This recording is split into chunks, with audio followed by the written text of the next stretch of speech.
Good morning, good afternoon, or good evening everybody. Welcome back to my YouTube channel and to another installment in the N-scale railroad build in my new workshop. If you're watching last time, you will have seen me reach the top of the helix. In this episode I will deal with the stacked backdrops in that area and also start on the framing up there. So without further ado, let's just head out to the workshop and get busy. Although I told you last time that I was out of wood, I didn't have to wait long. I went to Lowe's yesterday and they delivered it. They were here before 8 o'clock this morning. I've already been ripping up some plywood on the table saw, and I have this sheet on the sawhorses. I need to cut a rather complex shaped piece. I don't know quite how big it is yet, but it's going to support the top of the middle level backdrop. It's going to be spliced into this piece here and then end up underneath here as well. And that is going to support the backdrop where the scenes overlap at this point. There is the Winslow shadow box diorama on the lower level, and then the canyon scene extends slightly above it, squeezed into the narrow gap between Winslow and the upper deck, which starts at this height here. So let me get organized and I'll check in with you later. Don't go away. Well, here is that piece I told you about that will support the top of the backdrop. At the moment it's still oversized because there was no way I was going to be able to get it right first time. So I just cut it a little bit bigger than I needed. I did start with this edge at the right angle, 7.5 degrees. Cut around the vertical support in the middle. What I've got to do next is cut it off here so that it can be lifted up and it will plane out with the top of that board there. And then there'll be a splice plate underneath it. So once I've done that, I can then start marking the backdrop curves on both edges.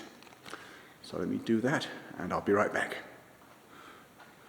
Well, here it is with the end cut off to the right length and the permanent splice plate installed, making it a lot easier to deal with it. Now with the two clamps holding the other end, I can comfortably work out where the curves have to be and then cut away all the wood that I don't need. So let me do that and I'll be right back. Well, that piece is now permanently installed. This leg at the front is only temporary. This corner wants to sag about 1/8 of an inch at the moment, but once the backdrop is in place, that will act as a stiffener and hold it up. You may notice that I've laid the track through this area. I decided that every piece I install is going to make it more difficult to access it, so it made sense to get it done now. I put an isolated rail joiner in at that point, just in case the client decides he wants this to be a different section. And it's easy enough to join the two together. It makes no difference. I haven't put any feeder wires in yet, and when I get feedback from the client, I'll know whether to use the same color or change to a different color. Anyway, next thing I need to do, I think, is get these two backdrop panels in, one each side.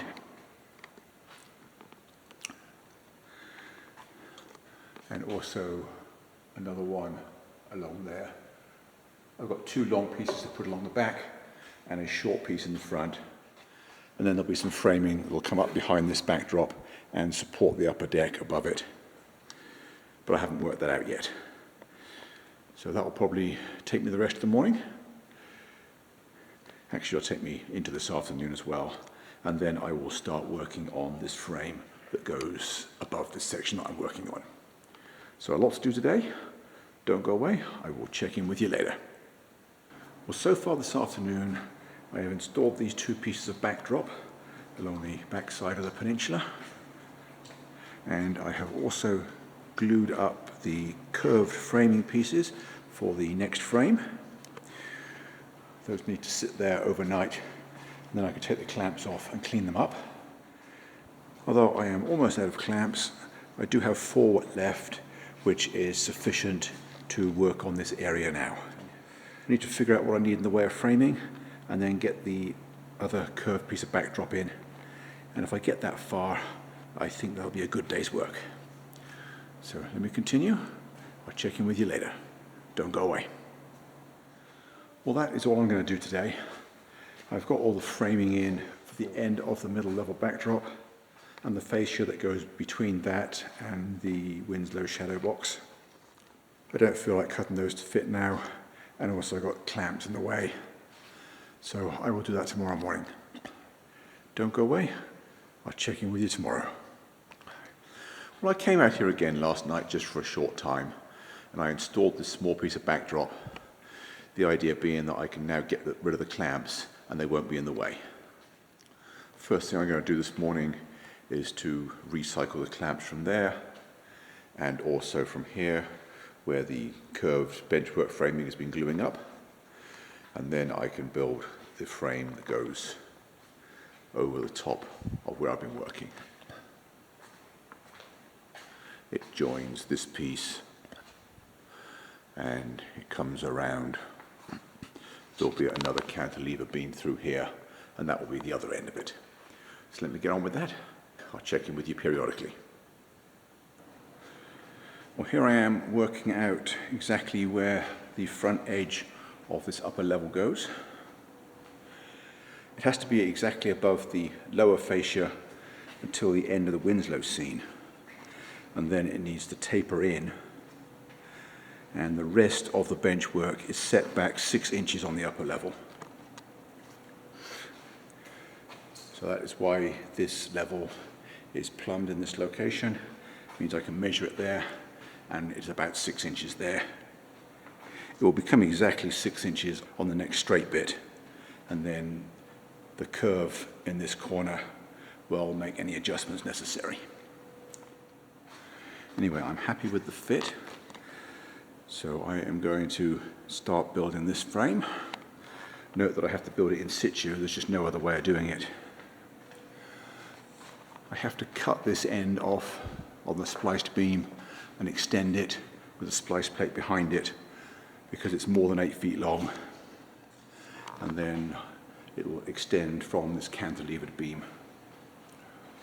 I would like to have put a longer beam out the top, but that would have made it more difficult to transport because this is already a big enough section. So I just had it overhang this side by 4 inches, just enough to get a bolt in. And then I will continue the cantilever on the frame. The inside goes almost to the front, so there'll still be plenty of stability up there. Anyway, let me get back to work and I'll check in with you again later. Don't go away. Well, I have this frame about half built now. It's slow going because I've got to keep running around from one side of the benchwork to the other, and it's quite a long way. And also there's nothing to measure from, so I've got to keep clamping levels and all sorts of stuff to give myself something to gauge where it is. Anyway, I've got some of the bolts in. I put 2 in this end, so that end is now permanently attached, as is the middle. I'm still working on this cantilever. As you can see, I have to splice a piece onto the end of this front of this front frame because that was more than 8 feet. But it should probably get a lot quicker now because I've done the hard stuff. Anyway, I'm going to go in and get some food, get some lunch, and I'll check in with you this afternoon. Don't go away. Well, this frame is now finished. It wasn't difficult to get all the rest of the joists in. It's just a case of placing them on top of where they've got to go, marking them both ends, and then cutting them at the right angles. I haven't tried drilling wiring holes just yet. I'm going to do them later when I know what I need. Rather than continue with the rest of the framing, I am going to attempt to get this area finished, or looking more finished today, because I want to be able to show the client the Winslow shadow box scene, because he's anxious to see what that looks like. So I'm going to get back to work, and I'll check in with you later. Don't go away.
Well, that's all for this episode.